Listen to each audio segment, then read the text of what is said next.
manual na caneta. Então aqui na capa ou na primeira página escreve o seu nome. É o primeiro exercício do dia de hoje. Isso vai ajudar a não perdermos os manuais. Ok? Então antes de começarmos com a palestra, vamos pedir a ajuda de Deus. Oremos. Senhor nosso Deus, sempre te somos gratos pelas suas misericórdias, que não têm fim, pelas quais nós sobrevivemos a cada dia. Também te agradecemos pela sua graça que manifestou a nós, enviando o seu Filho, vivendo e morrendo em nosso lugar e em nosso favor. Queremos te louvar, Deus, pelo dia de hoje e principalmente por este momento. Pedimos que o Senhor nos ajude a compreender, porque somos fracos em tudo. E manifeste, Deus, a sua glória, enchendo-nos com conhecimento e praticando. Em nome de Jesus. Amém. Então, vamos para a página 22, é onde nós temos as notas da nossa palestra para o dia de hoje. O tema que vamos tratar é como estudar a ciência para a glória de Deus e como não perder a fé no caminho da ciência. Porque realmente muita gente tem perdido a fé no meio da caminhada com a ciência. Alguns dos maiores ateus que hoje conhecemos e tem também palavras ou frases famosas como Deus morreu, a religião é o ópio do povo, eram cristãos e cristãos com muito conhecimento das Escrituras. Mas ao longo da caminhada, eles perderam a fé.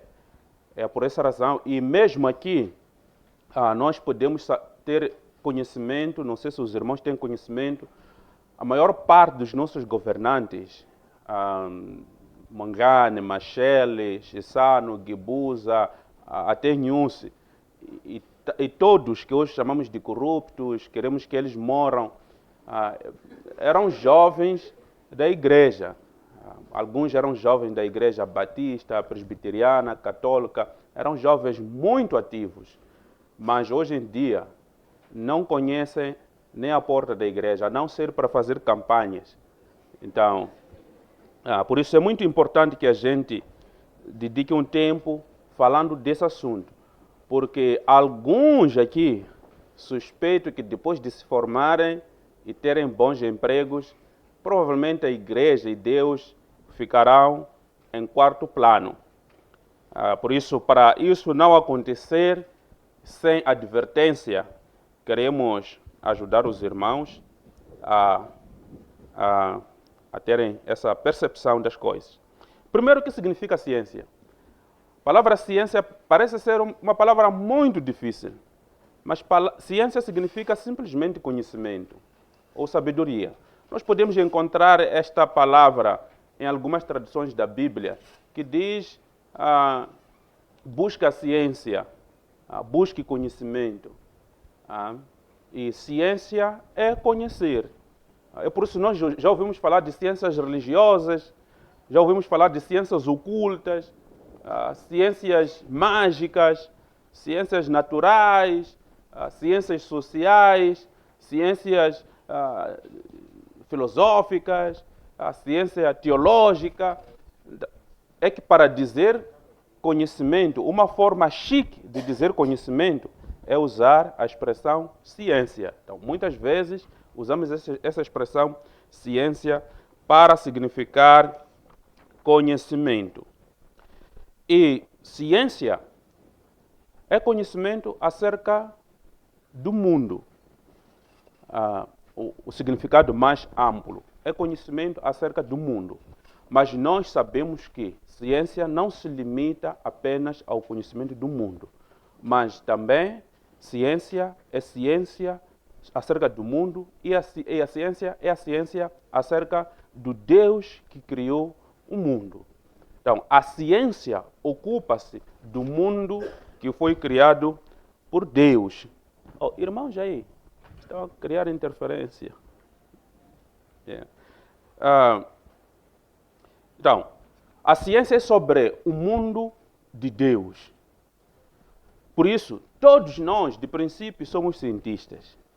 Mesmo aqueles nossos vovós que estão lá na zona, nós podemos lhes visitar e dizer parabéns, cientista. E vovó lhe explicar o porquê ele chamou de cientista. Porque conhece as plantas, conhece a areia, conhece as pedras. E, para além disso, sabe fazer com que uma semente produza outra semente ou produza comida. Então, nessa perspectiva, todos nós somos cientistas, porque nós conhecemos a realidade, conhecemos o mundo de Deus e sabemos, inclusive, manipulá-lo. Mas existe uma área de conhecimento que especificamente é conhecido como área de conhecimento científico, que reivindica, puxa esse nome de ciência para ele, para essa área. Essa área é a área daquele conhecimento que é produzido a partir do uso de métodos. Okay? Há caminhos, há métodos, há maneiras próprias para conhecer alguma coisa. Todos nós conhecemos as árvores, mas as pessoas que usam métodos específicos para conhecer a árvore, não conhecem a árvore só pelo caule, ramos, folhas, flores e frutos. Não. Conhecem, inclusive, a anatomia, a constituição interna e externa e a constituição dos próprios componentes que constituem a árvore. Tem detalhes sobre a natureza da seiva, a natureza da própria matéria, do tronco. Por quê? Porque eles usam meios, usam ferramentas mais complexas e sofisticadas para entrar, penetrar e conhecer mais. Todos nós conhecemos o solo, mas existem cientistas que estudam com mais profundidade e têm conhecimento mais avançado que o nosso, porque eles usam métodos, instrumentos sofisticados e avançados. E para além dos métodos, também tem a organização desses conhecimentos. Nós podemos ter conhecimento do solo, mas o nosso conhecimento não é organizado. Se alguém disser, o que é que você sabe do solo? Vamos começar eu sei que tem areia, mas um cientista, para não ficar a dar resposta de mas espera um pouco. Então, eles organizam os conhecimentos, eles sistematizam. Então, vão colocar os conhecimentos em gavetas. De tal maneira que, se ele pergunta, explica-me sobre isto, ele vai abrir na gaveta do conhecimento disto e vai narrar. Isto é assim, porque é assim, e está desta maneira por causa daquilo. Então, o conhecimento científico é um conhecimento sistematizado, é um conhecimento sistemático. E é por isso que o conhecimento científico supera as outras formas de conhecimento. E o conhecimento científico também segue objetivos claros. Se nós perguntarmos a alguém que está abrindo ou está analisando o solo assim, de forma espontânea, e lhe perguntarmos por quê, não vai nos dar 2 ou 3 ou 4 razões. Ou não vai nos falar de 3, 4 objetivos, no mínimo. Mas o cientista, quando começa a estudar um assunto, é porque tem um objetivo claro. Sabe aonde deve chegar e quando deve chegar. Então, isso é muito importante. O cientista tem a meta, o objetivo, mas também tem um tempo para atingir essa meta.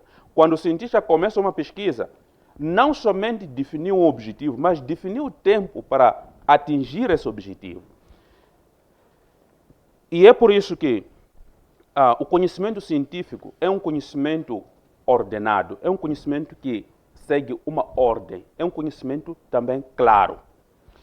E, parecendo brincadeira, a natureza organizada do conhecimento científico e clareza, a organização e a clareza do conhecimento científico é assim por causa das coisas que a ciência estuda. A ciência não estuda uma realidade confusa, desorganizada. Nós podemos ver o mundo de Deus como se fosse um mundo desorganizado, como se fosse um mundo confuso. Por quê? Porque nós não temos instrumentos próprios, não temos métodos próprios para olhar para o mundo. Mas o mundo é um mundo organizado. É o mundo de Deus. É por isso que a palavra mundo, em grego, é cosmos, é cosmo. Cosmo ou cosmos. Cosmos significa ordem. Então, mesmo a palavra mundo, do latim mundi, vem de ordem. Então, a palavra mundo significa ordem. Cosmos ou cosmo, ordem. Então, o mundo de Deus é um mundo de ordem. Nós podemos dizer, mas como é que isso é possível? Isso é possível porque a própria Bíblia nos mostra isso. Como é que foi criado o mundo? Vamos abrir Gênesis 1.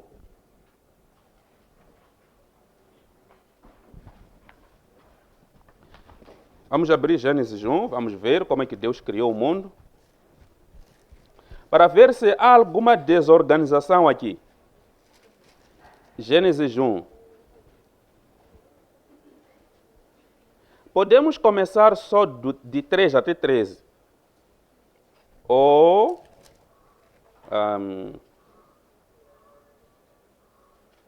até 18. Um irmão pode ler de 3 até 18. Outro irmão pode abrir Provérbios 8, 29. Enquanto um outro irmão abre Provérbios 8, 29. Um irmão que vai ler rápido. Gênesis 1, de 3 até 18. Assim diz a palavra do Senhor. E Deus disse que exista a luz. E a luz passou a existir. Deus viu que a luz era boa e separou a luz da escuridão. E Deus chamou a luz do dia e a escuridão de noite. Veio a noite e veio a manhã. Assim passou o primeiro dia. Depois Deus disse que exista uma abodada no meio das águas, para dividir as águas em duas partes. 7. Assim Deus fez a abodada. Uma parte da água ficou abaixo da abodada e a outra ficou acima da abodada. Deus chamou a abodada do céu. Veio a noite e veio a manhã. Assim passou o segundo dia. Então Deus disse que as águas que estão abaixo do céu se juntem num só lugar e que apareça a terra seca, e assim foi. 10. Deus chamou a terra seca de terra e ao conjunto das águas de mares. E Deus viu que o que tinha feito era bom. Depois Deus disse que a terra produza todos os diferentes tipos de vegetação, plantas que deem sementes e árvores que deem frutos com as suas próprias sementes, e assim foi. Obrigado, irmão. Pode parar por aí. Acho que o restante da narrativa nós podemos continuar a ler depois, para ganharmos tempo. Então, nós podemos ver que Deus viu que a terra era sem forma, era um caos, era uma confusão. Então, ele começou a criar. Como é que Deus criou? A Bíblia não nos conta a criação do caos, porque Deus criou o caos primeiro. E depois de criar o caos, a Bíblia começa por nos mostrar que Deus não gostou nada da confusão, não gostou nada do caos. Então, ele começou a criar ordem.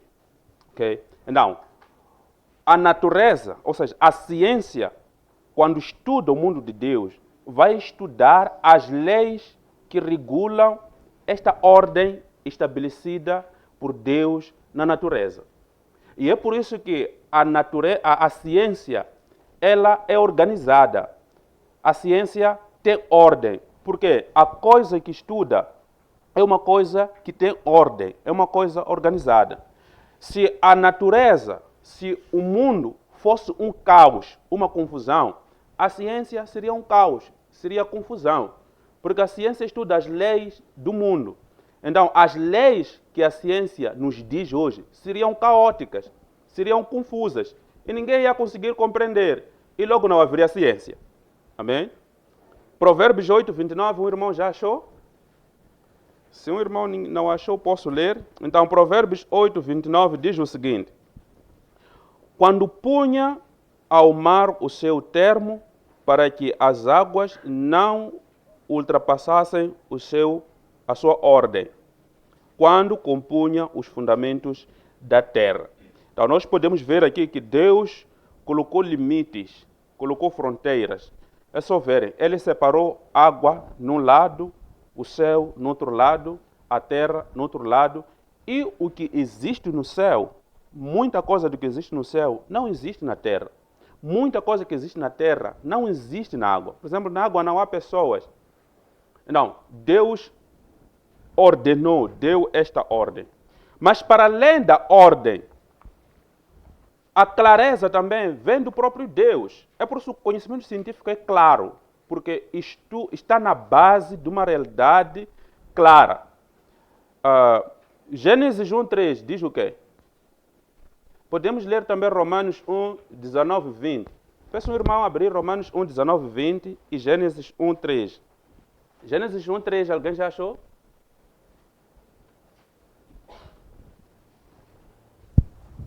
Sim. Disse Deus, haja luz, e houve luz. Amém.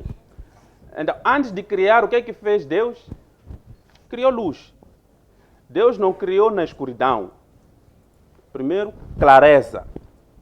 Haja luz e houve luz. Romanos 1, 19 e 20. Ei, jovens, vocês... Ok?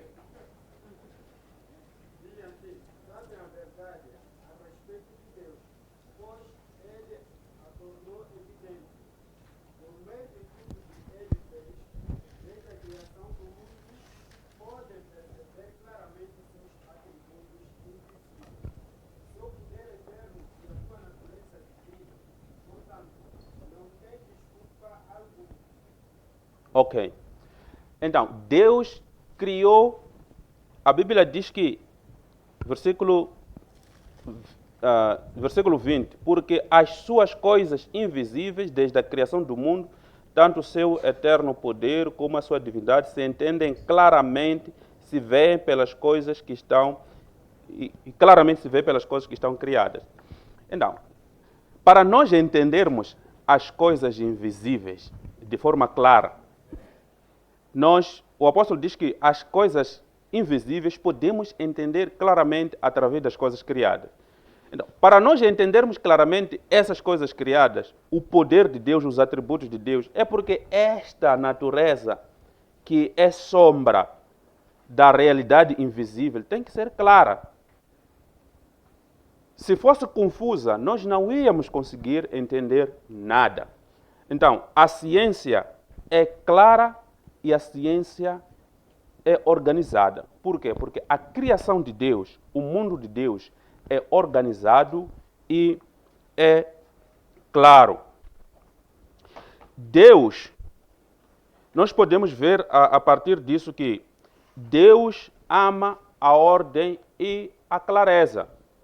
Se Deus não amasse a ordem e a clareza, não teria feito uma criação clara e ordenada.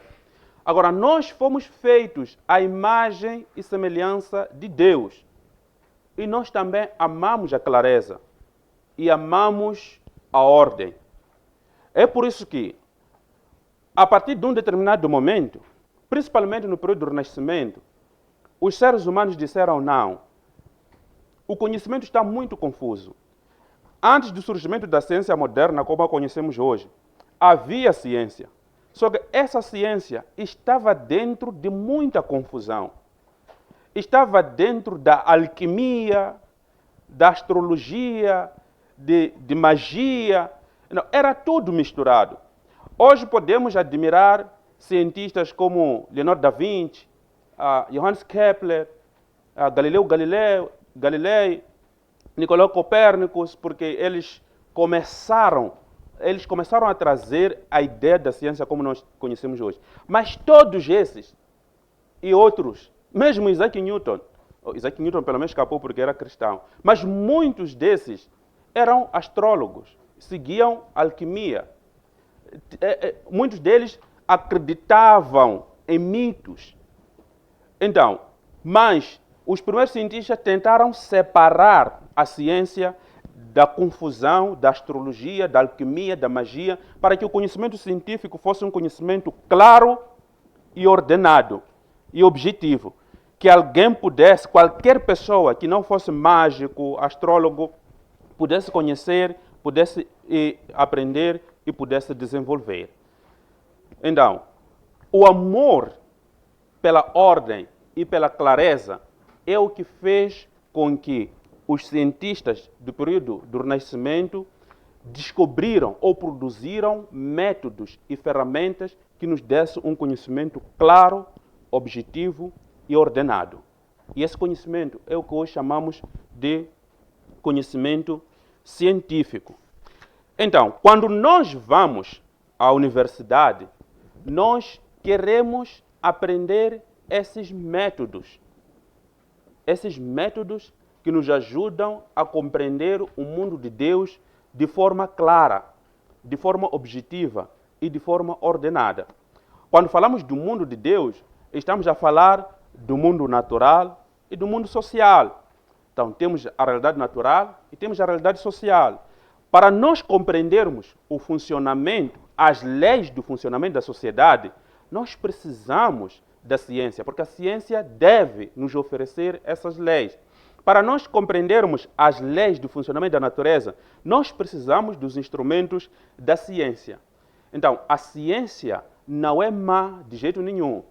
A ciência é boa porque nos dá esses instrumentos. As universidades, como nós conhecemos hoje, elas nasceram como locais de transmissão de conhecimento científico enquanto estudo do mundo de Deus. As primeiras universidades surgiram junto das grandes catedrais diocesas da Igreja Católica. Na altura era só a Igreja Católica. Começamos a ter outras igrejas depois com a reforma no século XVI. Mas desde o século XI, as universidades começaram a surgir no século XI, século XII, as universidades, por exemplo, de Bolonha, de Paris, de Pádua, e depois a Inglaterra também, temos depois as universidades de Oxford, as universidades de Cambridge, e foram surgindo até que hoje temos a Unirovuma, que surgiu em 2020. Então, mas as universidades eram locais de transmissão do conhecimento científico. E esse conhecimento científico era a ciência da revelação de Deus acerca de Deus e a revelação de Deus acerca do mundo de Deus. Os professores que estavam lá eram os melhores teólogos, eram os melhores conhecedores das Escrituras que estavam nas universidades. E as pessoas que iam às universidades não eram pessoas quaisquer como nós, filhos de camponeses, filhos de pobres, eram pessoas que vinham das famílias reais, vinham das famílias de reis, famílias influentes, famílias muito grandes, famílias poderosas da sociedade. Eram essas famílias que enviavam os seus filhos para as universidades. Então não era qualquer pessoa que entrava na universidade. A universidade era para pessoas ricas, pessoas poderosas, pessoas influentes. E enviavam os seus filhos com plano, com projeto. E os filhos também, os jovens, iam lá com plano e projeto. Primeiro, para ter o conhecimento, e segundo, para honrar as suas famílias ou as suas cidades. Na altura, uma província como Nampula podia só ter um universitário. Podia só conseguir enviar uma pessoa para a Universidade de Paris para estudar. Então, estudar era uma coisa de grande valor, porque não se estudava qualquer coisa. Estudava-se a revelação de Deus, estudava-se o conhecimento do mundo de Deus. Então, os jovens saíam de lá com corações bem nutridos, iluminados de conhecimento de Deus, com mentes abertas para admirar a glória de Deus e também para trabalhar honestamente na obra de Deus. Não é por acaso que a maior parte dos primeiros cientistas que se formaram nessas universidades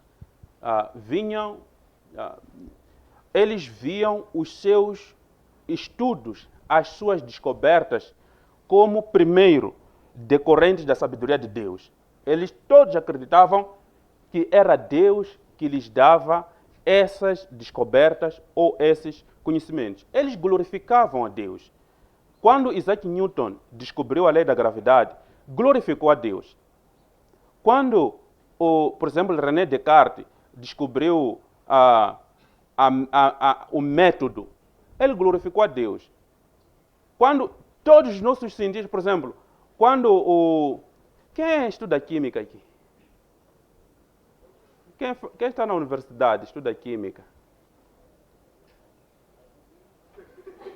Como? Ok. Então, o senhor que descobriu a tabela de elementos, quando até foi revelado, porque não descobriu, dormiu, sonhou e acordou, começou a escrever, glorificou a Deus. Então, muitos cientistas daquele período glorificavam a Deus. Se nós lermos os livros de Galileu Galilei, vamos encontrar embora a igreja lhe acusava, mas ele dizia, o que eu estou a escrever não é contrário à natureza, não é contrário a Deus. Antes, pelo contrário, está a falar da forma como é o mundo de Deus. Isaac Newton e tantos outros. Então, muitos deles eram pessoas que vinham da igreja. E depois, com a reforma, foram surgindo outros cientistas que também surgiram da igreja. Por quê? Porque, primeiro, o conhecimento era conhecimento que estava no poder da igreja. Mas não só isso. Nas universidades ensinava-se que o mundo é mundo de Deus. Então, a base para pesquisar era essa que eu estava a falar aqui, a ordem e a clareza. Deus escreveu leis que regem ou que regulam a natureza, que regulam o mundo. Então, os cientistas, o trabalho deles é de descobrirem essas leis. Mas, com o andar do tempo, a partir dos séculos XVIII, XIX, essas coisas foram mudando, de tal maneira que, hoje em dia, a universidade não tem a mesma característica das universidades do século XIV, do século XV. Hoje em dia, na universidade não esperamos aprender física com teólogos. Não esperamos aprender física, ou seja, química com teólogos, ou ciências sociais com teólogos. Então, não esperamos encontrar lá um pastor, um teólogo, um padre a nos ensinar ciência. Não esperamos mais encontrar esse tipo de coisas. Também a ciência que é transmitida nas universidades hoje não estão baseados na palavra de Deus, não estão baseados na Bíblia. Embora o pressuposto seja o mesmo da ordem e clareza, mas que essa ordem e clareza existe pelo fato de o Deus que criou esta natureza seja amante da clareza e da ordem e que escreveu as leis claras na natureza. Isso não é mais dito nas universidades. Então, o que nós aprendemos nas universidades é que isto aqui foi dito por tal fulano. Então, nós estamos a ensinar essas teorias que foram ditas por tal fulano. Estamos a ensinar isto porque alguém disse. De tal maneira que, se um estudante entra na universidade e começa a querer se identificar como cristão, pode sofrer alguns preconceitos, discriminação, bullying e tantas outras coisas. Porque a própria Bíblia é desprezada e é desconhecida nas universidades. Por que é que, uma pergunta, uma curiosidade, por que é que as universidades deixaram a Bíblia? Será que eles descobriram que a Bíblia atrapalhava no conhecimento científico? Podemos ler Romanos 1:21. Podemos voltar para Romanos 1:21. Será que eles viram que a Bíblia, as Escrituras atrapalham, as Escrituras como fundamento filosófico da pesquisa científica, elas são irrelevantes, elas atrapalham e são ultrapassadas? Será que eles descobriram isso? Romanos 1:21. Um irmão pode ler. Assim diz a palavra do Senhor, Romanos 1, versículo 21. Ok. Porque, tendo conhecido a Deus, não o glorificaram como Deus, nem lhe renderam graças, mas os seus pensamentos tornaram-se fúteis, e o coração incessante deles obscureceu. Amém.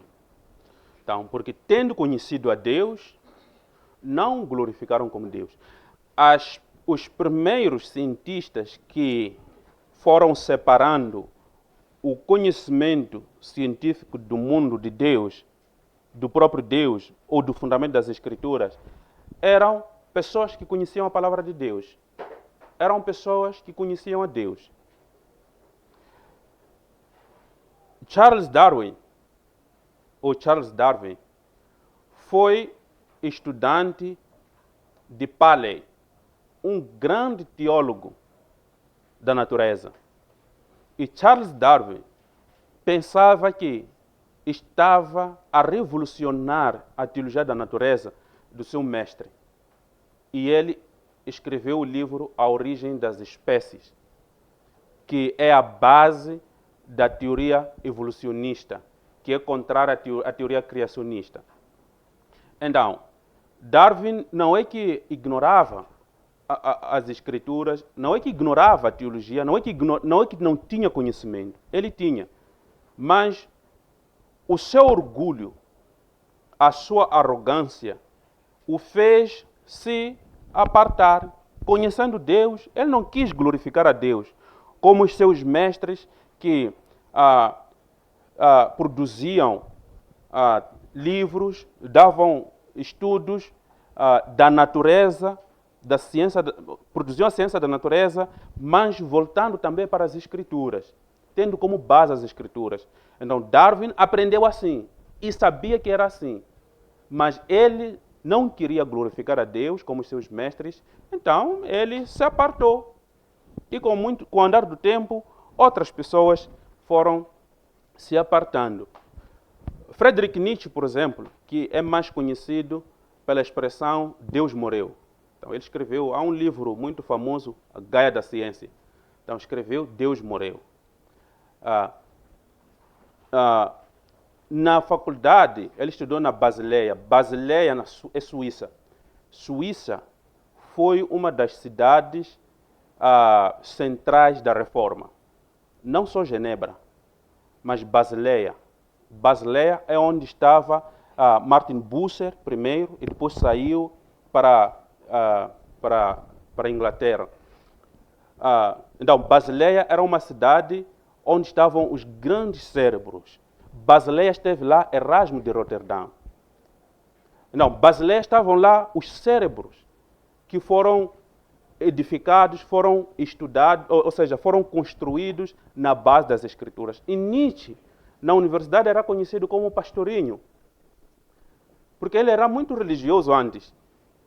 E depois da universidade, não sei o que aconteceu, parece que ficou maluco e começou a escrever coisas que não interessam.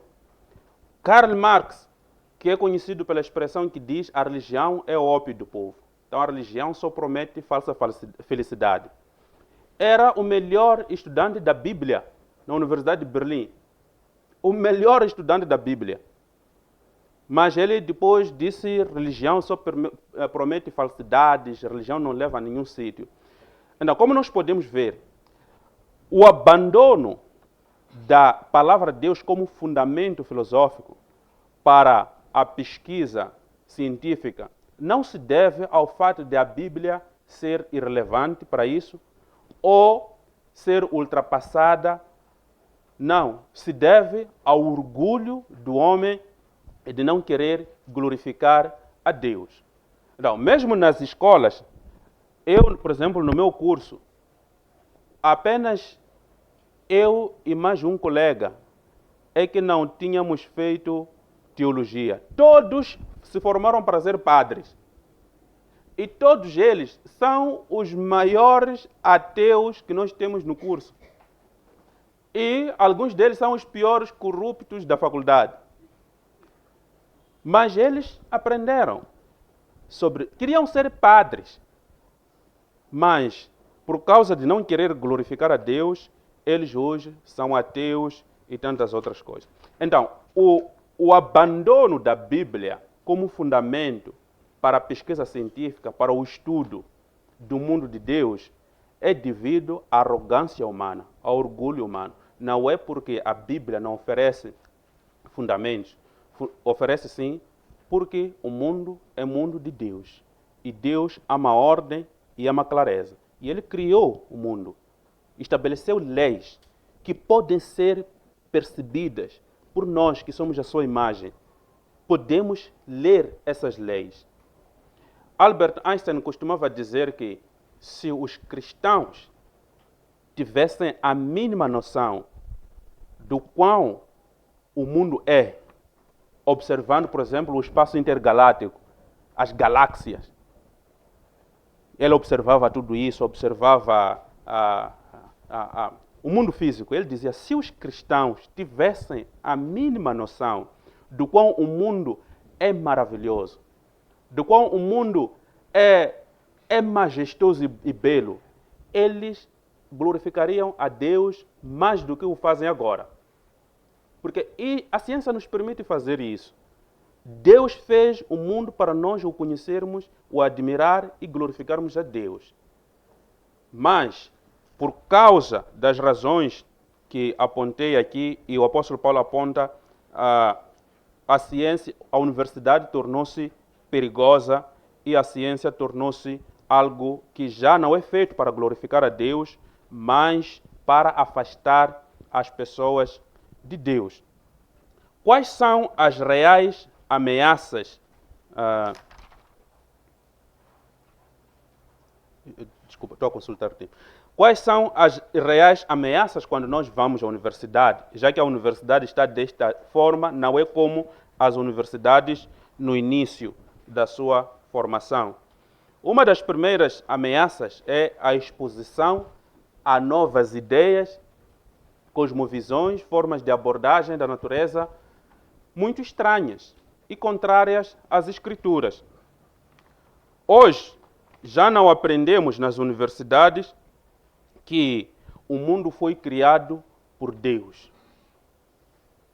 Hoje não aprendemos que a ordem do mundo, a clareza do mundo, são devidos ao Deus que criou este mundo. Hoje aprendemos na ciência que o mundo se criou sozinho. Então, o mundo era uma matéria sem forma, sem nada, e havia uma energia interna. Por acaso, até a Bíblia começa assim mesmo, dizendo que o mundo era sem forma, sem... Só que a diferença, eles dizem, então, aquela massa começou a não suportar o calor e explodiu. Quando se explodiu, com a expansão daquilo, algumas coisas foram cair onde caíram e começaram a surgir formas de vida e tudo mais. Então, significa que o mundo se criou sozinho. E a ordem e a clareza que nós encontramos no mundo foi criada pelo próprio mundo. Então, o mundo, quando explodiu, quer dizer, quando aquela massa explodiu, expandiu-se, começou a configurar leis sozinho, e estabeleceu as leis, e pronto, surgiram formas de vida e complexas. Então, esta é a base de da maior parte das leis científicas que nós vamos encontrar na universidade. Então, para além dessas ideias que a gente é exposto, para além do evolucionismo, temos tantas e outras ideias, como, por exemplo, o relativismo falso, que diz o seguinte: olha, não existe uma única verdade. Experimente, por exemplo, está na sala de aulas, começa-se discussão sobre religião e diz Cristo é a verdade. Todo mundo vai dizer, não, a gente não pode dizer que Cristo é a verdade. Esta é a sua verdade. Nós também, o Muhammad é a verdade. Não, os nossos antepassados são a verdade. Um colega escreveu no WhatsApp, o programa de lançamento de notas está muito demorado. Eu tenho que acordar às 0 e fazer oração para os meus antepassados. Depois é que... esse se formou como padre e sabe que tem que fazer oração. Nas religiões tradicionais não se faz oração. Põe-se maqueia e tudo mais. Então ele diz, acorde e faz oração para os seus antepassados. Então, entrando na universidade, o jovem é exposto a muitas ideias, a muitas perspectivas, a muitas maneiras de ver o mundo que vão contra os seus conhecimentos bíblicos e as bases da sua fé. E também temos a pressão de colegas não cristãos. Colegas que vão fazer com que você acredite nisto, acredite naquilo. Não é que colegas vão te dizer acredite nisto, não. É que nas conversas todos vão concordar numa coisa. Todos vão concordar que, tens que... sabe? Começam a contar o fim de semana como é que foi. Porra, um gajo foi beber, depois saímos, encontramos umas miúdas aí. Sabe como é que é? Curtimos e tudo mais. Então, ouvindo isso durante 3, 4 anos, a sua mente fica pressionado, porque se são um grupo de estudo de 4, por exemplo, ou 5 grupos de estudo, e encontram-se constantemente e as conversas giram em torno disso, você também já é obrigado a ter que contribuir para ser visto como também alguém que não é matrego, né? E não é toda hora estão a falar, você só fica...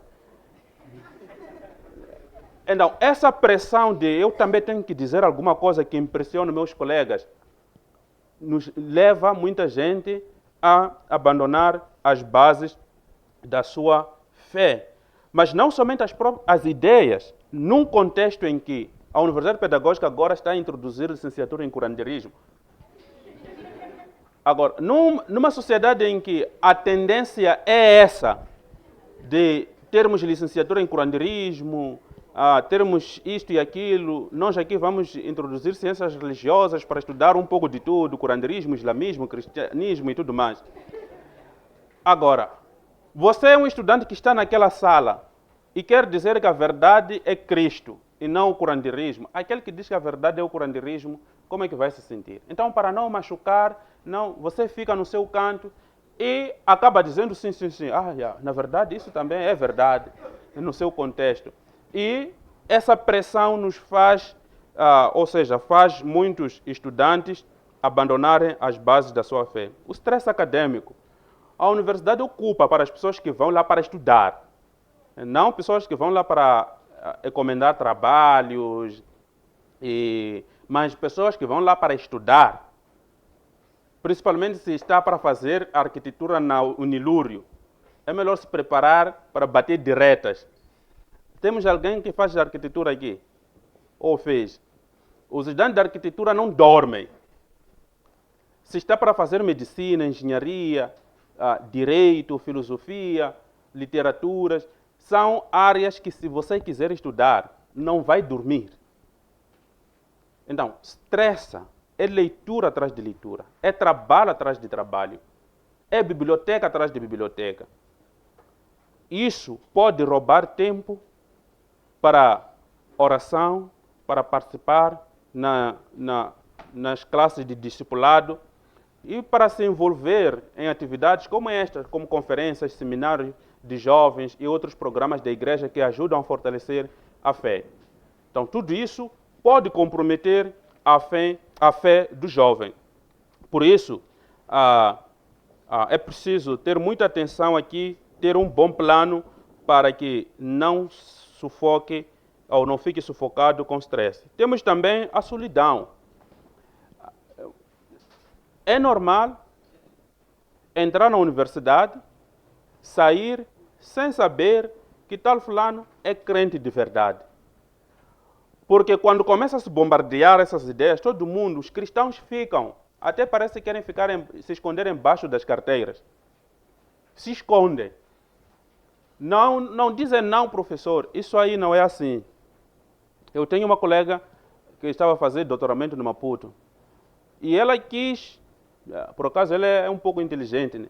Então ela quis mostrar que é aquela cristã que acredita nas escrituras, conhece as escrituras. Todos os professores que eram padres, todos eles foram por cima dela. E ela ligou para mim a chorar, falou, eu não sei o que o senhor quer de mim. O senhor quer de você o que, minha irmã? É que, tá vendo, Mazula, Couto, todo mundo vai contra mim. Eu pensava que eles, como eram padres, eu disse, não é assim. Então todo mundo começa a lhe evitar e todo mundo foge. E essa solidão pode fazer com que a pessoa pense de novo.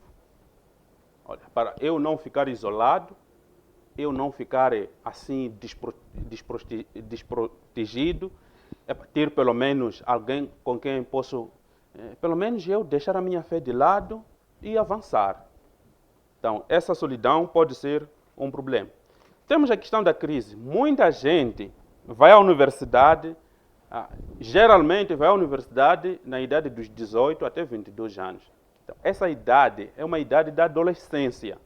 É uma idade da configuração da identidade. É uma idade em que a pessoa sai da fase de criança para a maturidade. Então a pessoa já começa a querer formar o seu eu. Quem sou eu? Eu sou isto. Então há definições, a pessoa já começa a fazer definições claras. Não, eu sou isto. Então, se entrar na universidade sem princípios, sem bases bíblicas sólidas, sem ter construído um conhecimento sólido, pode chegar na universidade e assumir qualquer tendência e abraçar qualquer identidade. A maioria das pessoas, não aqui em Moçambique, mas no Ocidente, a maioria das pessoas que assumem o homossexualismo, são gays, lésbicas e tudo mais, muitos deles começam na universidade. Porque encontram lá, são bombardeados e, para não ficar isolado, mas ter boa companhia, ter colegas, ter com quem conversar, a pessoa se junta e também começa a construir essa identidade. Sai da universidade, já é lésbica ou já é gay. Então, tenho uma colega aqui na Unirovuma, foi a Brasília para fazer mestrado. Inclusive tinha umas 2 filhas. Voltou, já era lésbica. E nós, fazer o quê? Então, a universidade é um espaço de construção de identidade. E se não tiver bases identitárias fortes, pode sair da universidade com uma identidade distorcida. Agora, o que é que nós temos que fazer face a essa realidade? Porque esta é uma realidade. Os que já passaram pela universidade sabem que a universidade expõe as pessoas a novas ideias, a novas abordagens, que a universidade pressiona, os colegas pressionam a mudar. Ninguém vai dizer muda, sozinho vai mudar. E meu colega, por exemplo, eu vou dar um exemplo de mim mesmo. Meu colega, que até sentava, fazíamos trabalho juntos, às vezes, por estarmos cansados, dormíamos juntos. Ele tinha um comportamento cheio de mau. era daquele tipo que os que sabem de Maputo, nos anos 2000, tinha aqueles... nós saíamos de um sítio para o outro, então entrávamos naqueles chapas grandes. E à tarde nós vinhamos, aquilo estava cheio de alunos, adolescentes inocentes. O meu colega trocava, pegava aqueles alunos, aquelas meninas, e aquelas admiravam-nos. Esses estão a sair da universidade e todas eram vulneráveis. E meu colega era só menina, você valor é Mariazinha, você valor mano, eu não vou me meter nisso. Então, meu colega me pressionava para eu seguir a ele. Então, a universidade é sítio que realmente pressiona para seguir. Estresse, solidão, identidade. Essas são verdades. Se for um pouco crescidinho, entrar na universidade já com os seus 25, 26, 27, pode ser um pouco diferente. Mas entrar na universidade com 18, 19, 20, até 22 anos, isso representa um grande perigo, que os jovens precisam ter consciência disso. Agora, o que é que nós precisamos fazer, ou que atitudes nós devemos ter para evitar esses constrangimentos? Primeiro, não se envergonhar do Evangelho. Então, o apóstolo Paulo, neste livro de Romanos 1, 16 e 17, diz o seguinte: porque não me vergonho do Evangelho de Cristo, pois é o poder de Deus para a salvação de todo aquele que crê, primeiro do judeu e também do grego, porque nele se descobre a justiça de Deus de fé em fé, como está escrito, mas o justo viverá pela fé. Eu não tenho muita certeza que o Evangelho é poder de Deus para ter riqueza, muito dinheiro. Eu tentei aplicar esse Evangelho no Forex. Então, eu vou orar maninga, jejuar e ler a Escritura, depois eu vou ficar nos meus gráficos. Não tive sucesso, porque não há promessa do Evangelho, não há promessa da Bíblia que o Evangelho é poder para sermos ricos. E não há promessa também que o Evangelho de Deus é poder para termos boa saúde. Eu quando leio vida, por exemplo, de Calvino ficou doente, toda a vida dele era de doença. Eu comecei a ver, mas este senhor aqui, parece que o Evangelho não era poderoso para ele. E tantos outros. O próprio Senhor Jesus, ele morreu na cruz. O Evangelho que ele pregava não lhe libertou da cruz. Então, o Evangelho parece-me que não é poder de Deus para cura, não tem tanto poder assim para saúde, nesta realidade em que nos encontramos, para riqueza. E mesmo eu já estou minimamente informado. Geralmente, os homens de Deus que dizem o Evangelho dá riqueza, dá saúde, eles é que ficam ricos. O homem de Deus, o pai, o apóstolo, é que fica rico. Todos não ficam ricos. O apóstolo, o pai, é que põe aqueles casacos caros de 50 mil, é que anda daquele carro de 3 milhões, mas os outros só estão a dar dízimo, ofertas, todos os meses. E depois de 40 anos ou 60 anos morre pobre.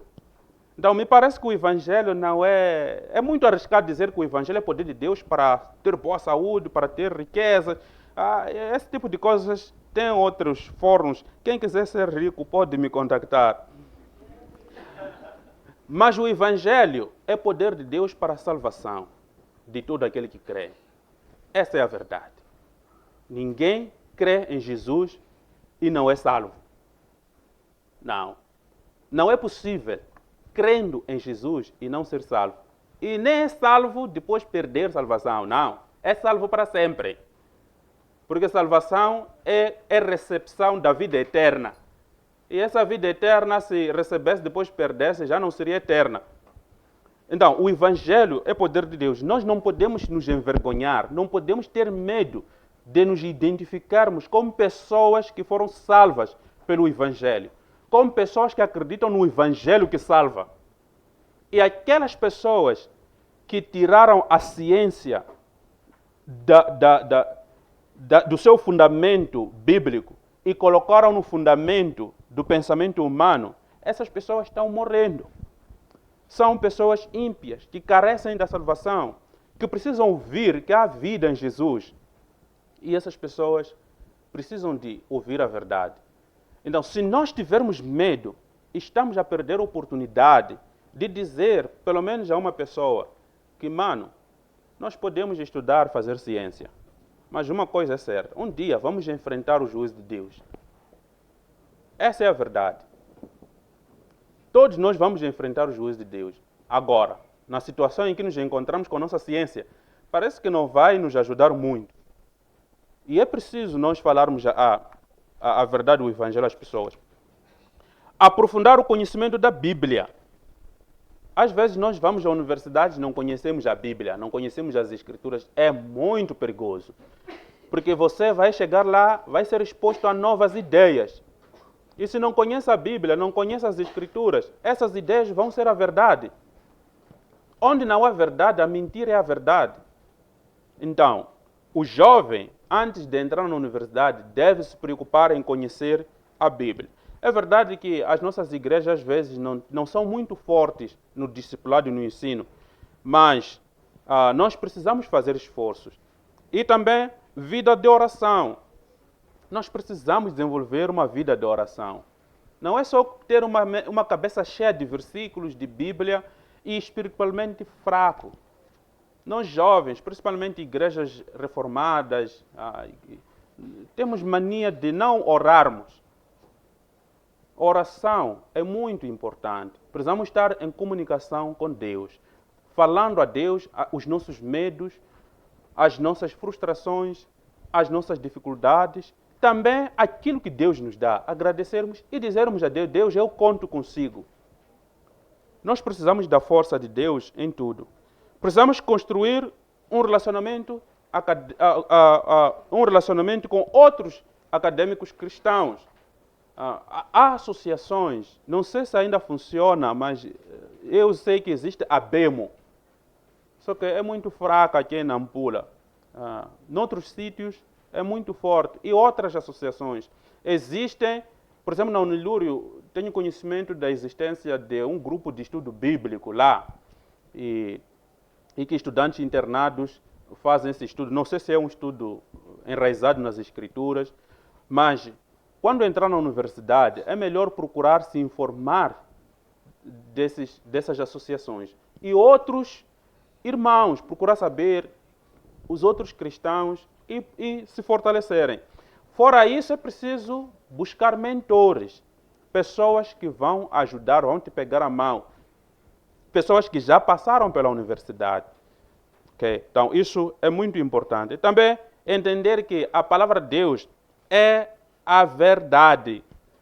A ciência é verdadeira enquanto ela explicar corretamente as leis do mundo criado por Deus.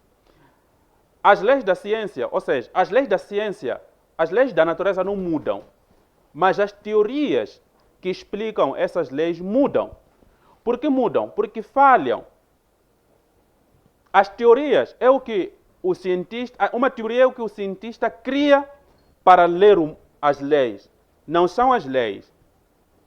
A gravidade, a lei da gravidade, por exemplo, qualquer objeto que nós deixarmos aqui na Terra cai. Agora, tem que haver uma teoria que explica esse fenômeno de gravidade. É o que Isaac Newton descobriu. Como é que ele descobriu? Dormindo numa boa e viu as maçãs a cair. Não é que estava no laboratório. Então, a ciência só é verdadeira enquanto as suas teorias explicarem corretamente as leis do funcionamento da criação de Deus.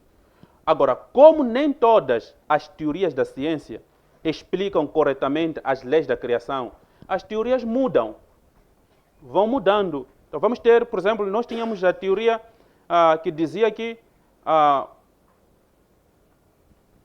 o Sol é que gira, a Terra permanece estática. Depois vieram outros, Copérnicos, Kepler, Galileu, disseram, não, é o contrário. A Terra é que gira, o Sol permanece estático. Então, aquela teoria funcionou mais de 2000 anos. A teoria que dizia que o Sol é que gira, funcionou mais de 2000 anos. Até que no século XV, Copérnicos, Kepler, Galileu, Tycho Brahe e outros disseram não, as coisas não funcionam assim. E mudou a teoria. Por que mudou? Porque aquela teoria estava a interpretar ou a explicar mal o funcionamento da natureza. Esperamos que esta também, que temos hoje, esteja a explicar corretamente. Mas como temos satélites e outras coisas, acreditamos que esteja a explicar corretamente. Agora, nós já dissemos, o nosso tema diz como estudar a ciência para a glória de Deus. A ciência, irmãos, é muito valiosa porque ela nos permite conhecer as leis que regulam a criação de Deus. Então, quanto mais nós conhecermos essas leis, quanto mais conhecermos a complexidade, o funcionamento, mais glorificamos a Deus. A natureza é bela. Os que têm aparelhos que observam o céu, eles veem coisas magníficas, coisas esplêndidas, coisas maravilhosas. Vá na internet, no Google, por exemplo, agora escrever galáxia, ou galáxias, ou o espaço intergaláctico, ou espaço interplanetário.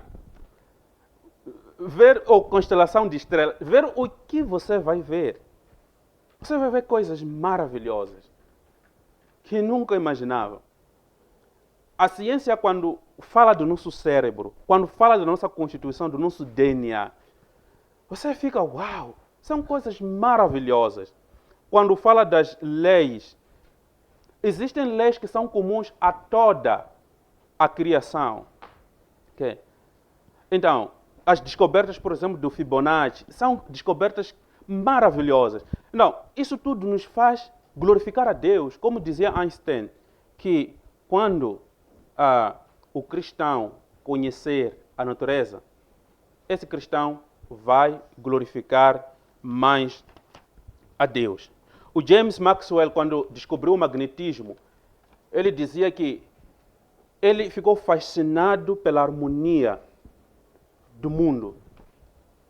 Quando ele descobriu o magnetismo, quando descobriram que a atmosfera não é só ar, mas existem ondas dentro da atmosfera, ficaram uau! Então, isso é muito importante, por isso nós precisamos, como filhos de Deus, conhecermos e admirarmos a criação e glorificarmos a Deus pela criação que nós conhecemos. E também, quando nós usarmos corretamente a ciência, ela é uma ferramenta para nós desenvolvermos, uma ferramenta eficaz para o nosso desenvolvimento. Francis Bacon, que é um dos cientistas do Renascimento, dizia o seguinte: que a ciência é o poder para dominar o mundo. Deus disse: frutificai, multiplicai, enchei e dominai o mundo. Então, com a ciência, nós podemos dominar não somente estar em todo sítio, mas como explorar também. O Lavoisier, que é um grande químico, dizia o seguinte, que Deus criou o seu paraíso. Agora, com a ciência, nós podemos criar o nosso paraíso. Então, nós, com ciência, podemos fazer grandes coisas, podemos desenvolver. Por que nós não desenvolvemos?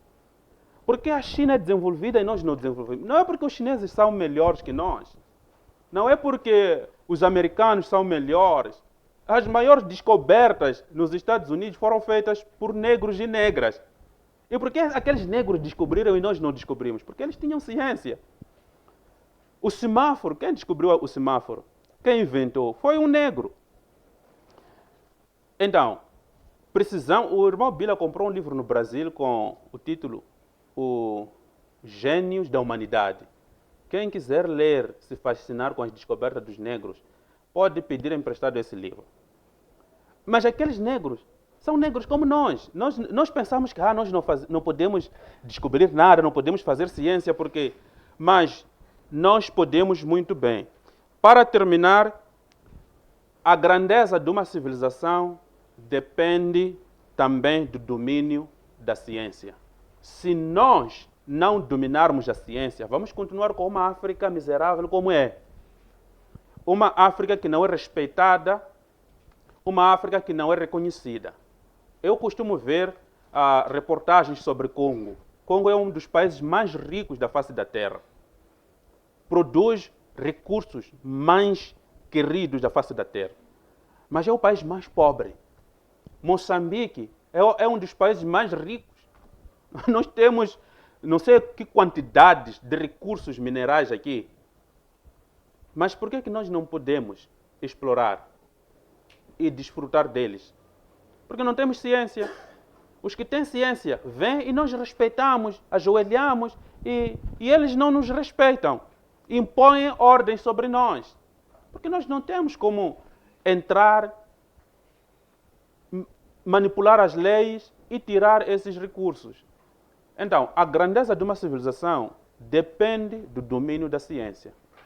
Nós africanos, nós moçambicanos, nós macuas, por amor de Deus, precisamos dominar a ciência se queremos sobreviver, ser respeitado e sermos uma grande civilização que tem nome na face da terra.